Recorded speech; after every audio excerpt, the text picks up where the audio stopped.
Chapter 3, Separations. "Let go of me right now," Alexis shouted as she tried to loosen her arm from the guard's tight grip. "I'm truly sorry, but I cannot do that," President Gustav said as they were walking to the port of the city. They turned right on the street, and the massive port of Alexis's kingdom stood there before them. Thousands of people in Starbrights created a big traffic jam. The ticket counter was sending out tickets every second. Beyond the front gate/entrance were hundreds of boats, ships, yachts, canoes, and more. The captains of the ships soon to depart stood on the docks and welcomed the guests. The crewmen scrubbed the sides of the boats clean for future passengers. Gustav led the way to his special entrance. He walked down the dock into his private yacht. "Ronald, prepare for immediate departure," he shouted to the man standing in the helm. He got on board the main deck, and the guards carrying Alexis followed.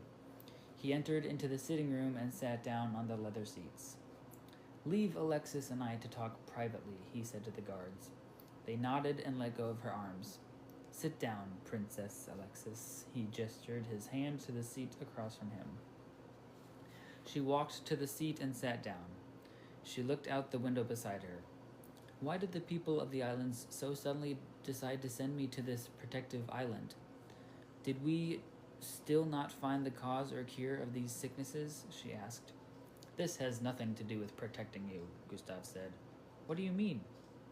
"I just used that as an excuse so the people of the islands would allow me to remove you from your duty."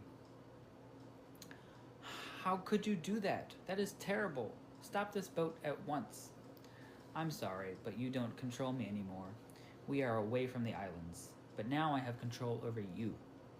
"How can this be? You can't control me. I am Princess Alexis." "You don't know this, but I am the king of the Dark Islands, the most powerful islands of all the oceans. At any time, I could have wiped the islands of Starshines off the face of this planet. But I see now that I chose a good time." "Why do you say that?" Alexis asked. "That ring on your finger." Alexis's mouth dropped. She put her left hand on her chest and put her right hand over it. The sun peered through the window, and the stone on her ring glistened. I just guess I put my ring on the wrong finger this morning," Alexis said. She replaced the ring onto her middle finger and put her hand behind her back. "You don't have to lie to me, Alexis. I know you're engaged to Austin. Now I know his weakness, and I can hit him where it hurts. Taking you away to this island will make him mentally ill." I heard every word of the crap he proposed to you. As long as this ring is on your finger, blah, blah, blah. "How could you know? We were in a completely private room." "My strongest power is hearing people's conversations anywhere in the world. I just happened to be focusing on the castle at the time and found something that came to my interest. Austin Oxley married to Alexis Dunham? It has a sweet little jingle to it, doesn't it?" He opened a compartment next to the seat and pulled out a hot cup of tea. "I hear that Austin's parents are pregnant," Gustav said, taking a sip of tea.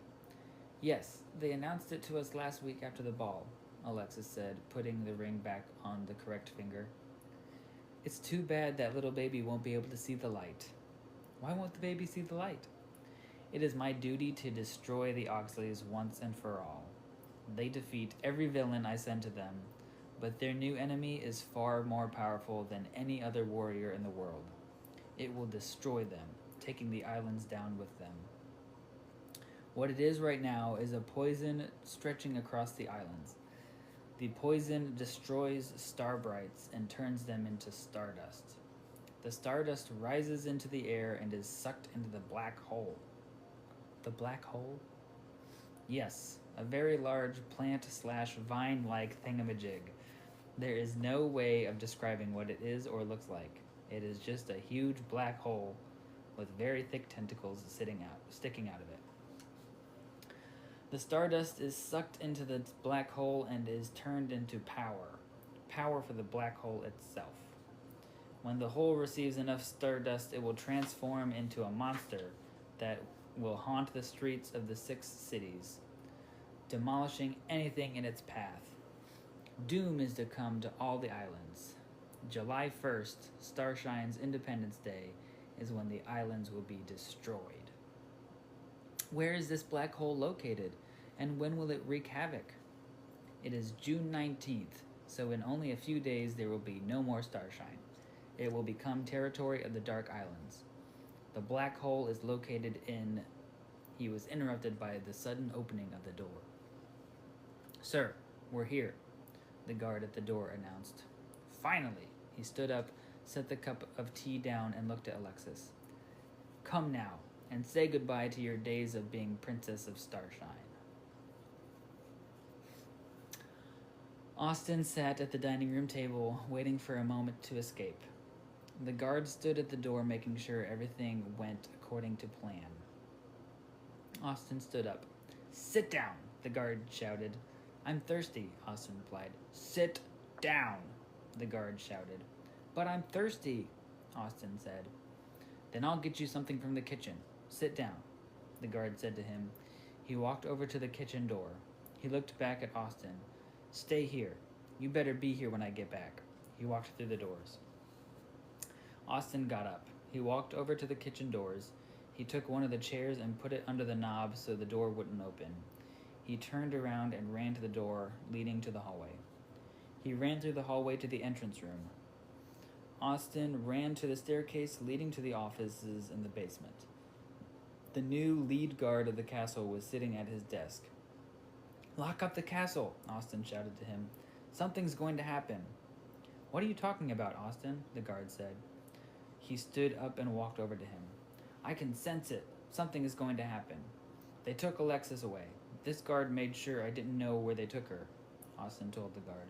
Of course they took Alexis away. It was to a protective island to, protect her. Don't worry, Austin. I know you were told to protect her, but she's in good hands right now. Don't worry, she's fine. Well, fine, but can you tell me where they took her? Austin asked. Yes, it is up north. Keep going and you'll see it. It is hard to get in, so just tell them who you are and they'll let you in, the guard told him. Then he sat down and continued with his work. Austin turned around and walked up the stairs to the entryway. He exited the castle and walked down the street to the port.